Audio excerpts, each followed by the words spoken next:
하나님 말씀 함께 보겠습니다. 누가복음 9장 10절부터 17절 말씀입니다.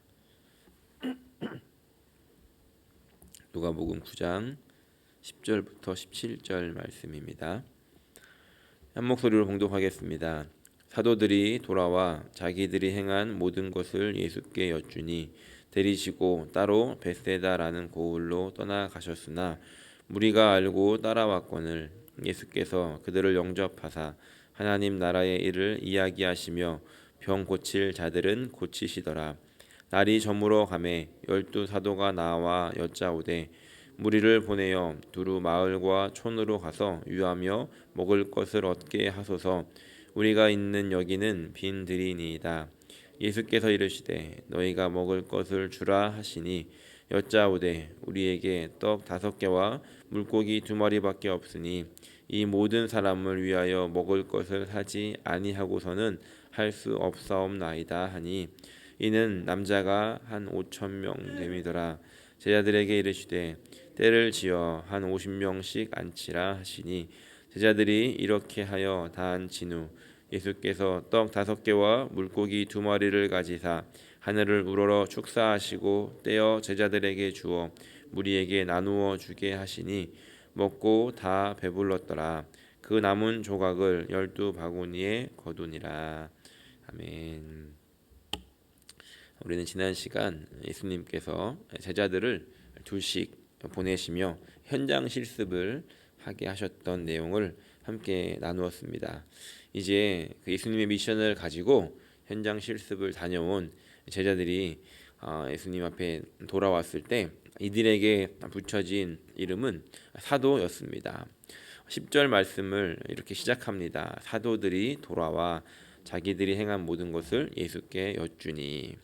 사도라고 하는 이 단어는 이 복음서에는 잘 나오지 않습니다. 대부분 사도행전에 나오고 그나마 누가복음에 좀 많이 한 9번 정도 나오는데 오늘 이 누가복음 9장 10절에서 처음으로 등장하고 있습니다.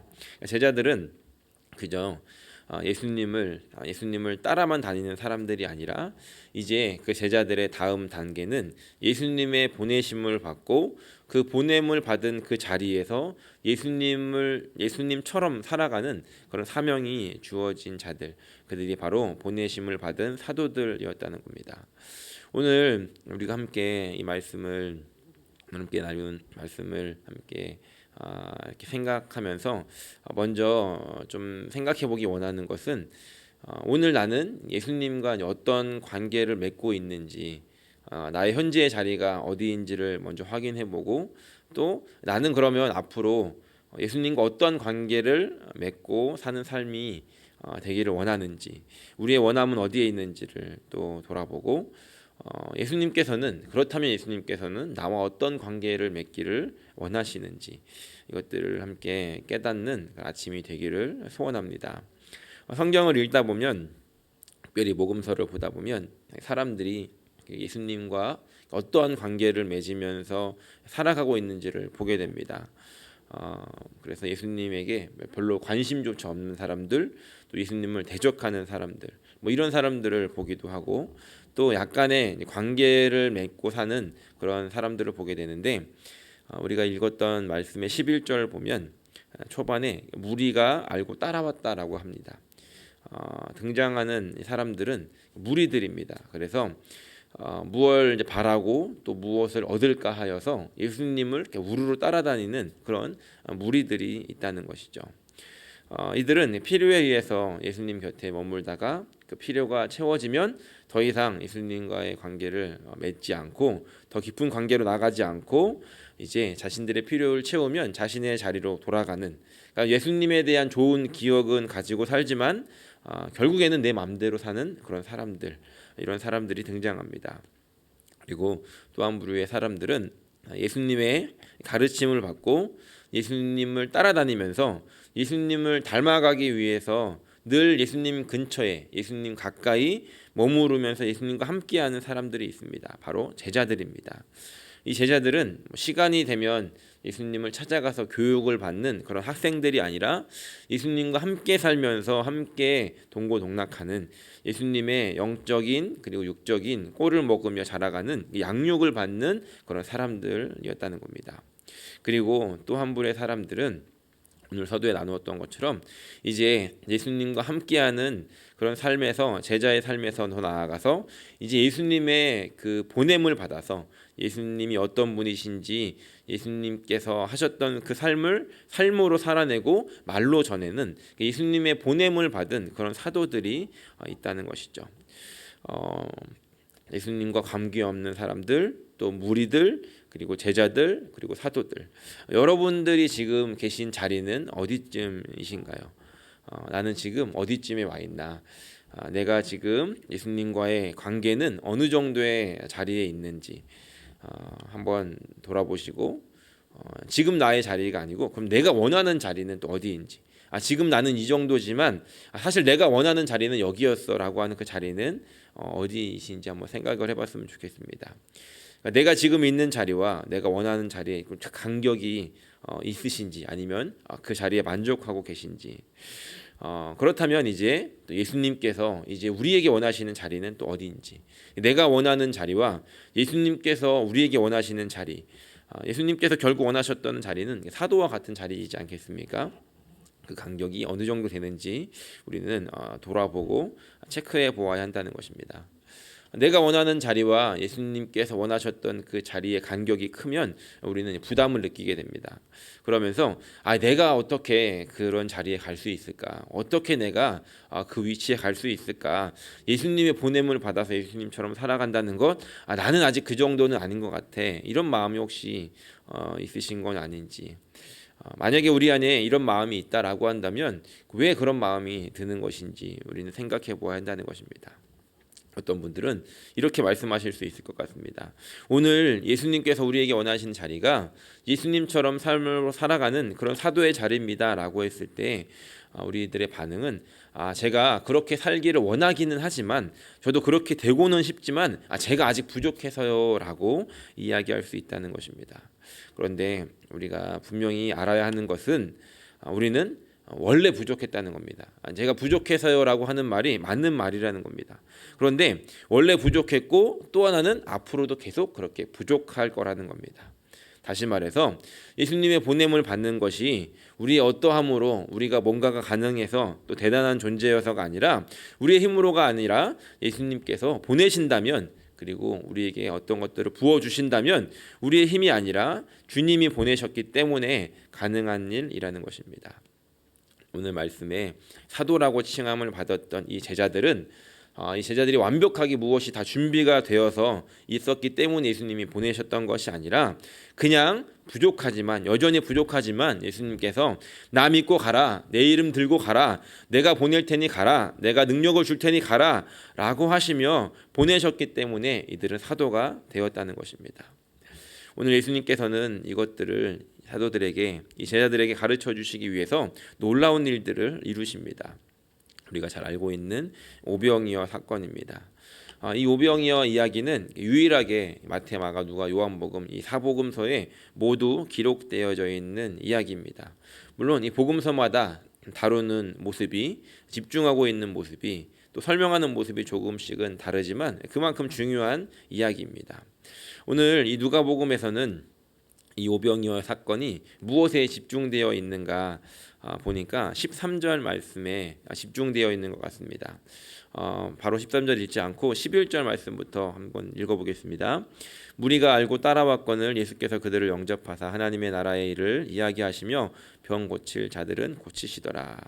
지금 이 앞전에 예수님이 제자들을 보냈고 이제 제자들은 예수님에게 돌아와서 제자들이 했던 일들을 예수님에게 보고를 해야 되는데 그런 단계에서 갑자기 무리들이 예수님을 찾아왔기 때문에 예수님은 다른 곳으로 가시려고 했지만 무리들이 알고 왔기 때문에 예수님은 그들을 맞아주십니다.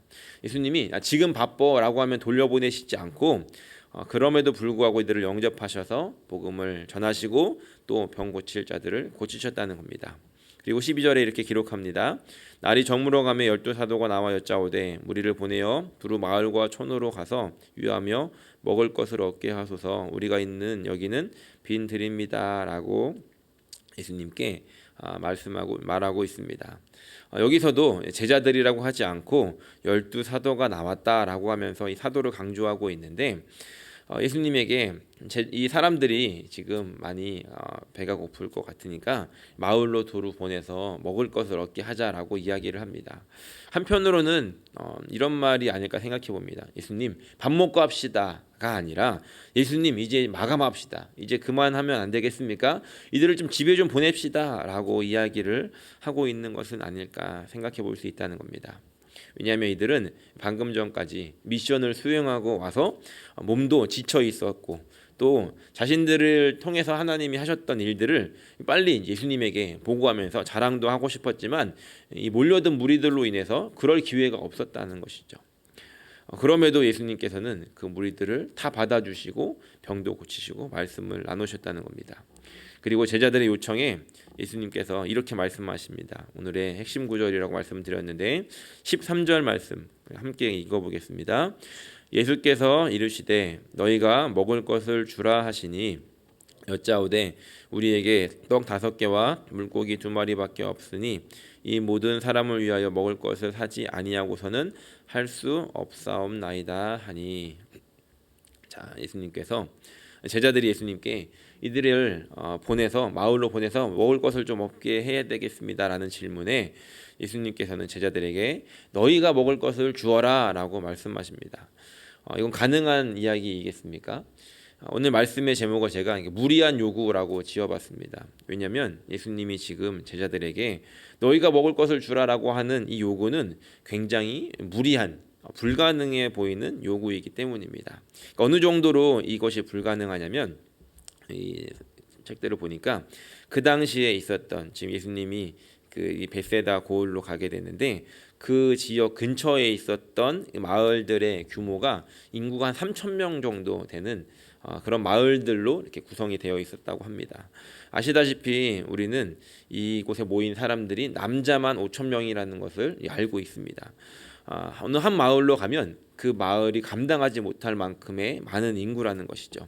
그래서 여러 마을로 사람들이 흩어지지 않으면 음식을 구할 수도 없고 흩어진다 하더라도 구할 수 있을지 모르는 그런 심각한 상황이라는 겁니다. 그러니까 먹을 것이 마을에 준비가 돼 있어도 그것을 감당하기에 부족할 만큼의 인원이 모여 있었기 때문에 예수님께서 이 제자들에게 너희가 주라라고 이야기한 이 요구는 아주 무리한 아주 불가능해 보이는 요구라는 것이죠. 마치 이것은 전혀 준비가 되지 않아서 예수님께서 우리를 보낸다고 하셨을 때 저는 아직 준비가 안 됐습니다. 주님 이건 너무 무리입니다. 무리한 요구를 하시는 거 아닙니까? 라고 우리가 예수님께 이야기할 수 있는 것과도 비슷해 보입니다. 주님께서 우리에게 원하시는 것이 무엇인지는 알겠는데 우리의 모습을 생각해 보니까 너무 무리한 요구는 아닌가라는 생각이 든다는 것이죠. 그런데 말씀을 다시 살펴보면 재밌는 것은 예수님께서 너희가 먹을 것을 주겠니? 먹을 것을 줄 수 있겠니? 라고 물어보시거나 의견을 제시하신 것이 아니라 주라라고 명령을 하셨다는 겁니다. 없는데 어떻게 준다는 것입니까? 이어서 제자들은 이렇게 말합니다. 예수님 우리에게 있는 것은 떡 5개와 물고기 2마리밖에 없습니다 라고 예수님에게 이야기하죠. 요한복음에 보면 그것도 제자들이 준비한 게 아니라 한 어린아이가 가지고 온 맥도날드 해피밀 같은 그런 작은 도시락이었습니다. 그거 들고 와서 예수님한테 예수님 이거밖에 없습니다 라고 자신들이 지금 가지고 있는 현실을 예수님에게 보고하고 있더라는 겁니다. 그리고 13절 후반에 보면 예수님 우리는 그렇기 때문에 할 수가 없습니다 라고 말하고 있다는 것이죠. 할 수가 없는 것을 알고 할 수 없다라고 이야기하는 이 제자들을 보며 예수님께서는 너희가 줄 수 있다라고 말씀하고 계시다는 겁니다. 그리고 14절 말씀에 이제 그렇다면 예수님께서 제자들이 지금 당장 할 수 있는 것을 요구하십니다. 14절에 보면 남자가 한 5,000명쯤 됨이더라. 제자들에게 이르시되 때를 지어 한 50명씩 앉히라 하시니. 지금 어떻게 해야 될지 모르는 이 제자들에게 지금 당장 할 수 있는 것을 요구하십니다. 50명씩 앉히는 거는 아무것도 없어도 할 수 있지 않습니까? 제자들이 흩어져서 이 사람들을 50명씩 앉을 수 있도록 지시를 합니다. 무리를 지어주고 그 일들을 다 한 후에 이제 15절에 보니까 이렇게 다 앉힌 후 16절 예수께서 떡 5개와 물고기 2마리를 가지사 하늘을 우러 축사하시고 떼어 제자들에게 주어 무리에게 나누어 주셨다라고 합니다. 이제 예수님께서 다시 말씀하십니다. 처음에 말씀하신 것, 너희가 먹을 것을 주라라고 말씀하셨던 것이 그 처음에는 이루어질 수 없는 일처럼 보였지만 이제 예수님께서 할 수 있는 일, 너희가 먼저 자리를 배치해라라고 하신 후에 그 다음에 이 제자들을 불러다가 제자들이 가져왔던 것, 그 물고기 2마리와 떡 5개를 가지고 예수님께서 축사하시고 떼어주시면서 이제 다시 너희가 먹을 것을 갖다 주어라 라고 말씀하시며 그것을 제자들의 손에 넘겨주셨다는 겁니다. 우리는 이 말씀을 통해 이렇게 생각해 볼 수 있을 것 같습니다. 주님께서 우리에게 어떠한 것들을 요구하시는 것, 우리가 말씀을 읽을 때 우리에게 오는 부담감들을 우리가 느낄 수 있다는 것이죠. 주님이 원하시는 건 알겠는데 나의 모습을 보니까 나는 할 수 없을 것 같습니다. 주님, 이거 너무 무리입니다 라고 할 때 우리의 반응은 이런 반응이 되어야 할 것 같습니다. 그럼에도 불구하고 주님, 내가 가지고 있는 것, 내 현실은 이렇게 떡 5개와 물고기 2마리밖에 되지 않는 이 작은 것이지만 그것이 이들에게는 전부였기 때문에 내 작은 것이지만 이것이 이 전부를 주님 손에 맡겨드린다면, 이것이 주님 손에 들려진다라고 한다면 주님은 어떻게든 사용하실 수가 있다는 것입니다. 우리의 작은 것들이지만 주님, 이것으로 되겠습니까? 라고 했을 때 주님께서는 그것을 받으시고 이것으로 충분하다라고 말씀하시며 그것을 통해서 일하신다는 것입니다. 재미있는 것은 떡 5개와 물고기 2마리, 메뉴가 바뀌진 않았습니다. 예수님께서 물고기를 나눠주시는데 이 비린내가 싫어하는 사람들을 위해서 치킨으로 바꿔주시거나 빵을 못 먹는 사람들을 위해서 밥으로 바꿔주시지 않고 그 가지고 있었던 그 재료 그대로, 그 메뉴 그대로, 하지만 그것들을 풍성하게 하셔서 나누어 주셨다는 것입니다.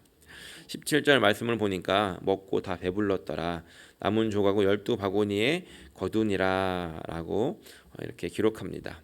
12바구니 갖다 어떻게 했을까 가만히 생각해 보니까 제자들이 한 바구니씩 가지고 가지 않았을까 이런 생각을 해봤습니다. 제자들이 예수님에게 예수님, 아무것도 할 수 없습니다 라고 했지만 예수님께서는 오히려 그들을 돌려보내시면서 자, 내가 이렇게 풍성하게 하지 않았니? 라고 하며 그 바구니를 집으로 가져가게 하실 수 있을 만큼 이런 놀라운 은혜를 부어주셨다는 것입니다. 오늘 저 여러분들의 삶에 예수님은 이런 은혜를 주기를 원하시고 이 자리로 초청하신다는 겁니다.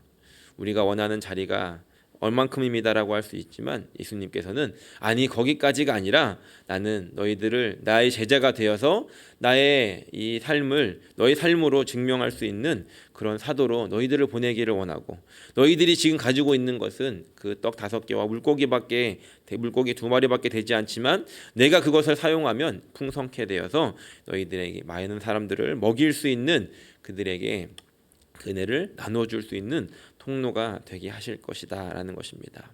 오늘 저 여러분들의 삶의 자리로 예수님께서 여러분들을 보내십니다. 그 자리가 꼭 어떤 사역을 하는 자리가 아니라 우리에게 주어진 그 자리, 우리의 가정, 우리가 일하는 일터, 또 우리가 주위에 만나는 사람들, 그 자리로 오늘 이렇게 보내시기를 원하신다는 것입니다. 바라기는 오늘 그 자리로 여러분들을 보내실 때 주님, 내가 할 수 없습니다, 아직 부족합니다가 아니라 나에게 주신 것이 있다면 주님, 이것을 사용하셔서라도 하나님 그 일들을 이루어 주십시오. 주님, 내가 그거 가지고 나아가겠사오니 오늘 이런 놀라운 은혜를 베풀어 주셔서 그들에게 풍성히 하나님이 어떤 분이신지를 알릴 수 있는 통로와 도구가 되게 하여 주십시오라고 기도하며 살아갈 수 있는 저 여러분들의 삶이 되시기를 예수님의 이름으로 간절히 축원합니다.